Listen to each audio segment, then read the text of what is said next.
What's up guys, welcome back. OCG Metagame Breakdown for October 1st, 2017. So October 1st is where the new OCG ban list starts off, but you know, a couple of, at least for past weekend and the weekend before that, there were already a couple of local tournaments in, you know, OCG land that already played under their new list. So let's take a look at which deck, but you probably already know what dominates over there. So which cards are most popular, which deck is, at least which decks are most popular, and the statistics from a past weekend and 2 weekends in total. The video will be divided in 3 parts here. First of all, let's take a look at the Road of the King website and his or hers analysis about the metagame. Second part will be the Yu-Gi-Oh! Organization website and the deck lists they posted and my analysis about that. And last but not least, a small analysis of the TCG consequences, since you know Spyrals will be released very soon for us TCG players, and with like YCS London coming up for us European players, this is something that can definitely be important. First of all, the analysis of Road of the King. Again, all the links from deck lists etc. will be in the video description. Again, props to Road of the King, ready for duel, and other links and other websites as well. Again, everything will be in the video description.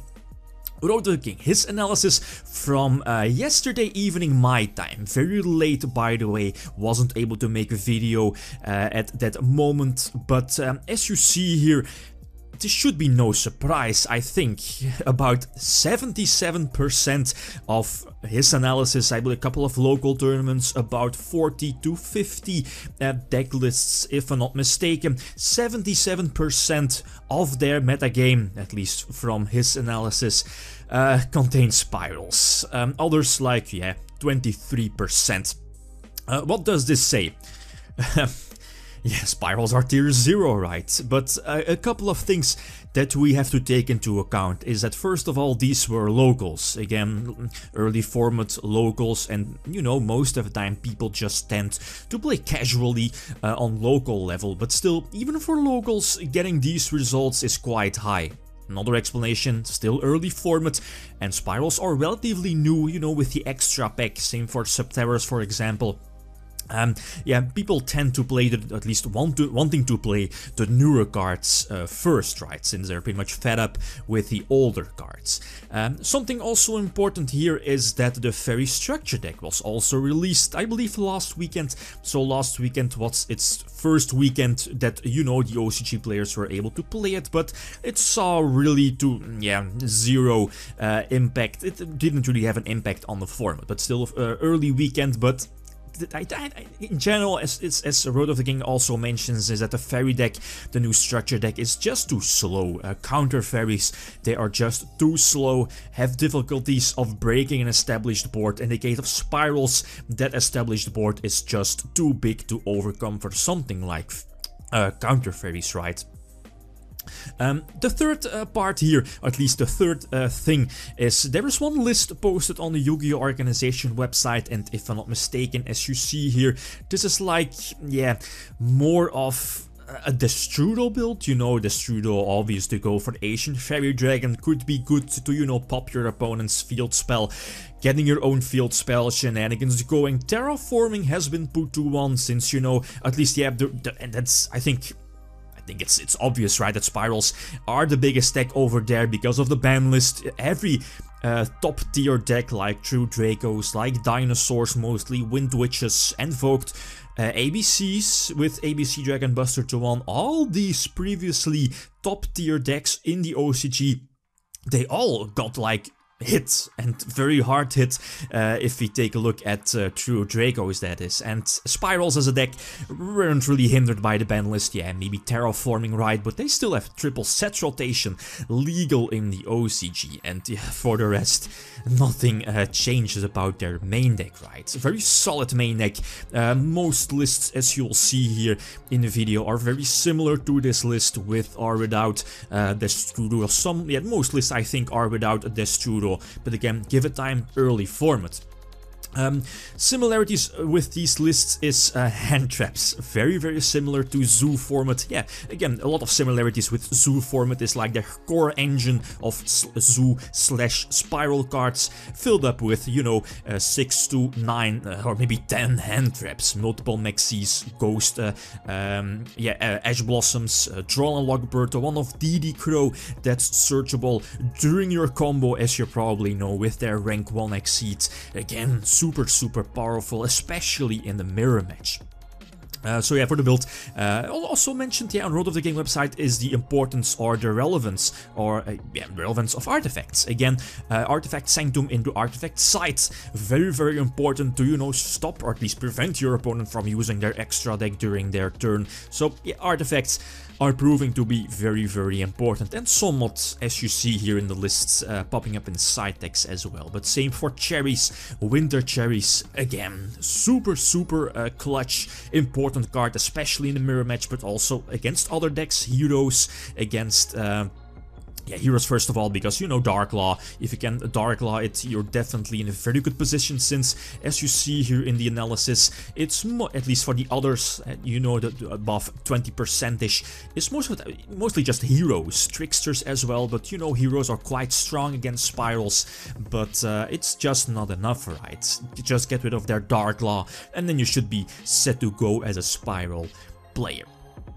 The last here for the King, for his analysis on the metagame is the history. Remember that now, at least for this upcoming OCG format, Spyrals are sitting at about 77%, but if you take a look at the history, so about 2 years ago, and I have to double check here, October 1st, 2015 to December 2015, you know, Eminem, Performages and Pals, yeah, you know that shenanigans, right, sitting at about 60%, but there was some variety of Burning Abyss Monarchs as well, and some rogue decks 9%. But this is not worse than, it's not that bad compared to now. Half a year later, from January 2016 to March 2016, Performages and Pals, or Performa Pal Draco Slayer, again sitting about 60%.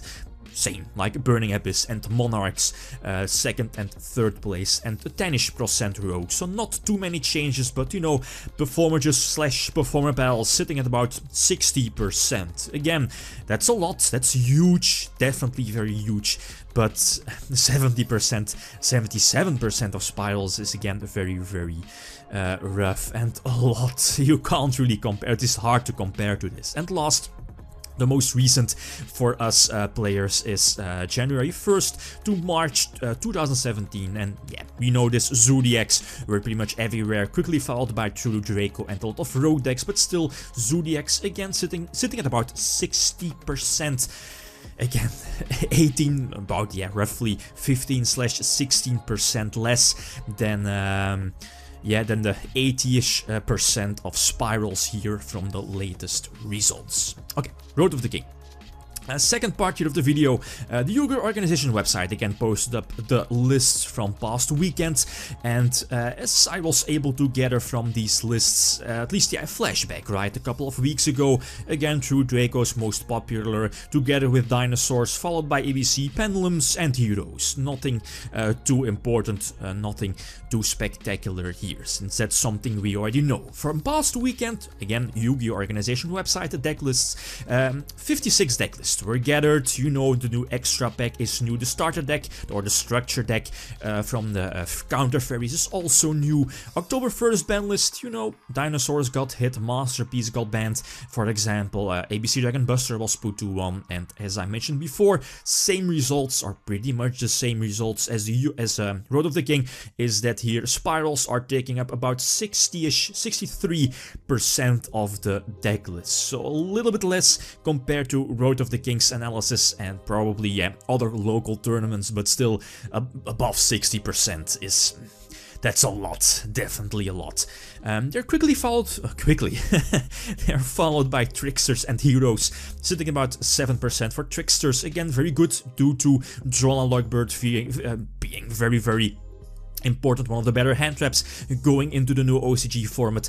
And yeah, of course, they got a huge hit in the form of Trickster Reincarnation to 1. Same for Heroes, but Winter Cherries is again a crucial card against something like Heroes. And then, yeah, as you see here, like Rogue, 25%, no honorable mentions, but it's all Spyrals, guys. Everything is Spyrals, nothing I can discuss about that. Now, last, the consequences for us TCG players. You know that Spyrals will be released very, very soon, within the next couple of weeks, and well, okay, Spyrals in the current format, as you just saw, okay, Spyrals are tier 0, definitely tier 0 in the OCG, but is it going to be the same for us TCG players by the time we are getting Spyrals? First of all, the set. You know that Spiral Double Helix will definitely be a secret rare, no doubt about that. It's going to be a very expensive card, since, you know, everyone wants to play with Spirals, definitely. Second reason, and one of the biggest reasons why Spyrals, at least for its first release, and that's important for, you know, YCS London, for example, at the end of October, is that, if I'm not mistaken, we won't get Tri-Gate Wizards, at least it won't be legal before YCS London. It should be, I believe, in like a structure deck, if I'm not mistaken. So, Spyrals, at least going into YCS London format, they won't have access to Tri-Gate Wizard. Again, a very crucial part to set up your combo and be quote-unquote, yeah, invincible against something like a board wipe, since, you know, you can negate any board wipe at least once per turn, a board wipe from your opponent. So that's already a crucial card that Spyrals need. Second, and that's the differences between both the TCG ban list and the OCG ban list, is that Pendulum Magicians are still, if not currently, the best deck, next to True Dracos, of course, and those two decks I have on my list here. Pendulum Magicians are much better here in the TCG compared to the OCG, like Joker is at 3, that's already very, very important. And, you know, Triple Wavering Eyes, all cards, at least the engine for Pendulum Magicians is much bigger and much more consistent compared to the OCG. Same for True Dracos, Masterpiece is still at 3, Diagram is still at 3, so I mean, these decks are not relevant in the OCG, but they are quite popular and quite strong here in the TCG, so Spyrals won't really have a walkover, at least that's the way I see it. I might be wrong though. And last, an honorable mention to Eugen Heid here. He managed to, I believe, win a regional in, was it in Germany? I believe it was in Germany. First place with Spyrals, without links, well yeah, without a double helix, but this already proves that Spyrals is a contender, but you know, it will just get better if they are getting double helix really, really soon, within the next couple of weeks. So, yeah, dark times for the OCG. Well, it depends how you look at it, but still, yeah, Spyrals are definitely tier 0. The other decks were too heavily weakened, so they can't really compete at a consistent level with Spyrals. So that's definitely the biggest reason why Spyrals is like the best deck currently in the OCG. Okay, guys, that's it. Thanks for watching, and feel free to leave a comment or a like if you enjoyed the video. Lithium signing out. Peace.